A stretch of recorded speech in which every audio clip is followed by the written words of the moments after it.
Assalamualaikum warahmatullahi wabarakatuh at magandang araw sa ating lahat. Ako nga po pala si Jamel Siriga mula sa group 5 mula sa group reporter number 5. Ang tatalakay natin ngayon ay ang mga mansaka ni Marilyn C. Arbes. Ang mga mansaka ay isang grupo dito sa ating bansa na matatagpuan sa Rehiyon 11 o mas tawag natin sa rehiyon Davao Region. Ito ay ang mga mansaka ay matatagpuan partikular sa mga probinsya ng Davao del Norte at Compostela Valley. Ang salitang mansaka ay hango sa salitang man o tao na ang ibig sabihin ay una at saka na nangahulugang umakyat. So ang mansaka ay ang unang taong umakyat sa bundok o ito ay sinasabing the first people to ascend to the mountain or go upstream.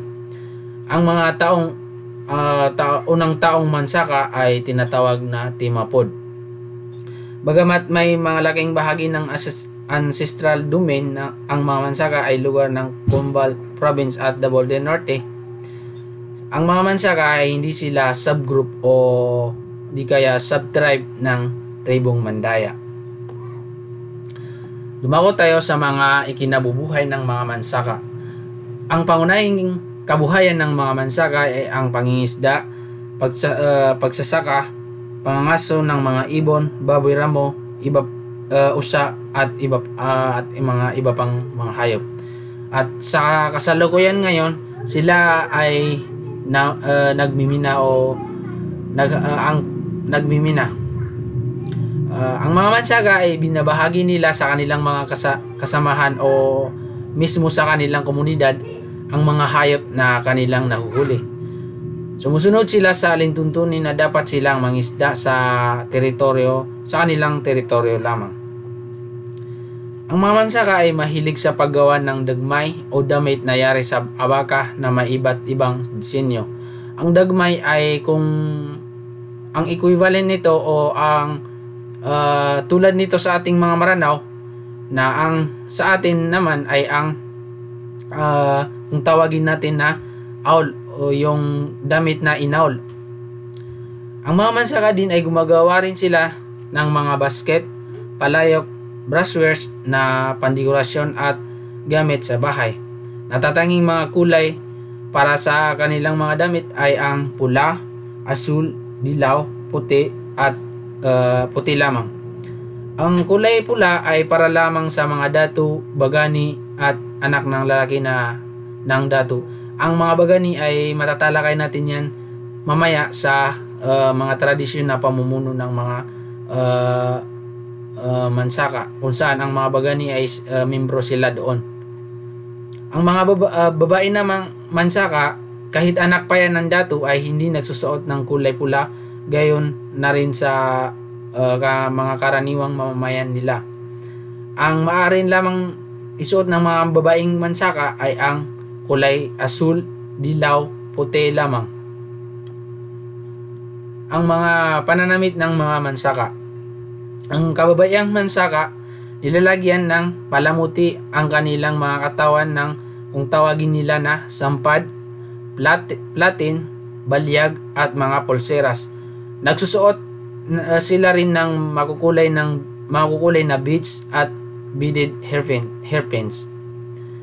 Ang kanilang mga bangs ay bahagi ng kanilang kultura na gumagamit ng tema na tuwid na linya. So ang bangs na yon, ang sinasabi ng bangs na yun is yan ang makikita natin sa PPT natin, yan ang tinatawag nilang bangs. Ang plosa ng isang anak na babae ng maharlika ay puno ng mga disenyo na tinatawag nilang pianaygon, biyatutuan, limbotong at binawid. Ang kanilang mga damit ay gawa sa abaga at saragboy. At ang saragboy naman ay isang malambot na tila na tilang malakuton mula sa isang katutubong palumpong. Ang mga lalaking mansaka naman ay simple lang ang kasuotan. Nagsusuot lamang sila ng pantalon o kung tawagin nila na sirautanan na gawa din sa abaga at hinabi ng mga kababaihan kababaihan ng tribo ng Mansaka. Dumako tayo naman sa paniniwala at kasanayan sa relihiyon. Ang balyan o ang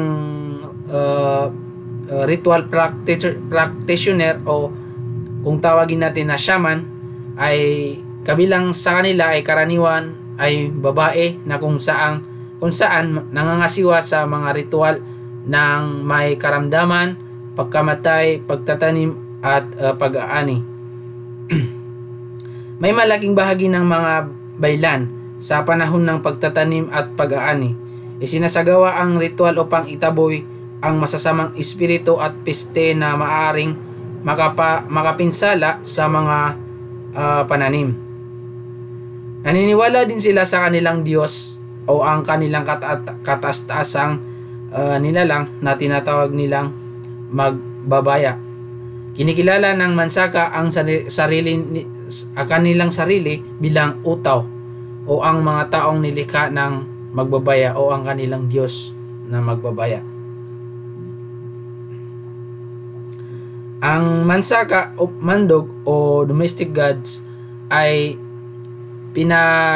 kinakatawan ng mga kahoy na estatwa na nakatayo sa isang parangka o ang pedestal.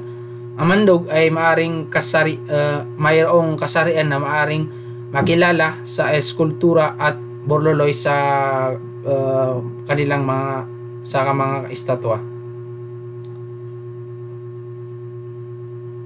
Ang pagsasaya ng mga Mansaka ay sa panahon ng pag-aani, pagkakasal, pagbibinyag, pagpapatuli, pagpapasalamat sa masaganang ani at iba pang okasyon. Mayroon din silang mga katutubong sayaw, awit at mga instrumentong pangmusikang kahawig din sa instrumento ng ibang tribo, kaya lang na nagkakaiba sa katawagan, gamit at sa paraan ng pagpatutugtog. Ang mga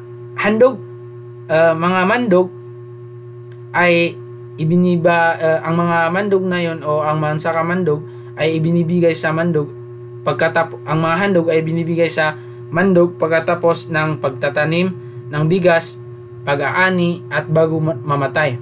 Nag-aalok ang mga Mansaka ng pagkain, alak at betel nut, dahon ng arika at kalamansi o ang kung sa atin ay mama, yung imbama sa ating mga Maranaw, upang maging mapayapa ang mga masasamang espiritu. Ang Kristyanismo ay pinakilala at tinanggap ng maraming Mansaka, ngunit hindi ito lubos na napuksa ang ang mandog na kulto. Ang Mansaka ay naniniwala sa nakakaligtas na biyaya ng Kristyanong Diyos, ngunit ang mga labi ng dating relihiyon tulad ng maraming pangkat etniko ay nagpapatuloy. Ang pag-aasawa. Ang paraan ng pag-aasawa ng mga Mansaka ay ito ang ating tatalakayin ngayon. So, para sa mga Mansaka, ang pag-aasawa ay isang bagay na pinaghahandaan at isinasaayos. Paghahandaan ng binata ang iba't ibang yugto tungo sa paglagay sa tahimik. Ang mga yugtong ito ay ang una ay ang tagna o ang pag-alam, mangusip o panunuyo, manubay o pagpapaabot at mamungad o ang pamamanhikan. Sa yugto ng pamamanhikan, malalaman kung magkano ang gagastusin ng lalaki sa kasal. Sa mga Mansaka, may dalawang pagpipilian ng lalaki upang mapangasawa ang babaeng Mansaka. Una, tumitira siya ang isang lalaki sa bahay ng babae upang manilbihan sa ganon wala na siyang dowry na ibibigay sa pamilya ng babae. At ang pangalawa ay iyong hindi mo na siya nakakaakyat sa bahay ng babae kapag hindi siya makapagbibigay ng halaga o bagay na tinatawag nilang saod sang gatas ng ina o sahod sa gatas ng inahan sa wikang Cebuano. Ang ibibigay ng lalaki ay baboy para sa kasal at pirang pambayad sa lahat ng mga kamag-anak ng babae. Tinutumbasan din daw ito ng babae para hindi siya api-apihin ng lalaki. So dumako tayo sa sistema ng pampolitika o ang kung paano mamuno ang mga mansaka sa kanilang komunidad. Ang mga batas ay hindi nakasulat para sa mga mansaka. Ito ay nakabatay sa kanilang tradisyon, kaugalian at paniniwala. Ito ay gumagabay sa mga namumunong leader, pampolitika sa mga bagay na panghukuman, panlipunan at pampolitika. Ang tradisyonal na pamumuno ay mayroong mga level or may mga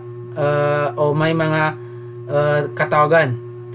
Ang sa taas nila o ang pinuno nila ay ang tinatawag nilang matikadong. Ang pinuno ng tribo tinatawag nilang matikadong. Kung sa atin sa ngayon siya ang barangay chairman, kumbaga. Pangalawa naman ay ang matadong o matandang matalino. Ang matadong ay may malaking impluwensya sa paggawa ng desisyon sa pamayanan. So, susunod naman ay ang bagani. So, isang membro ng klase ng mandirigma. Pinamumunuan ang pamayanan sa tulong na rin at payo ng matadong. Pinoprotektahan ang karapatan at buhay ng mga membro ng angkan. Kinakailangan pumatay. So, para maging bagani, isa kang bagani, ganap na bagani, kinakailangan pumatay o nakapatay ka ng hindi bababa sa 12 katao na lumabag sa tradisyon ng mansaka. Makikilala ang mga bagani sa pamamagitan ng isang pulang tela na kung saan ito ay ang opisyal na damit sa ulo na kung tawagin o tinatawag nilang marugang. At ang pang-apat naman ay ang maniklad. Ang maniklad ay isang membro ng klase ng mandirigma na kailangan para maging isa kang maniklad, kinakailangan pumatay ng hindi bababa sa 7 katao. So, yan lang po ang mga diskusyon patungkol sa mga mansaka. Muli, ako po si Jamel Siriga. Maraming salamat po.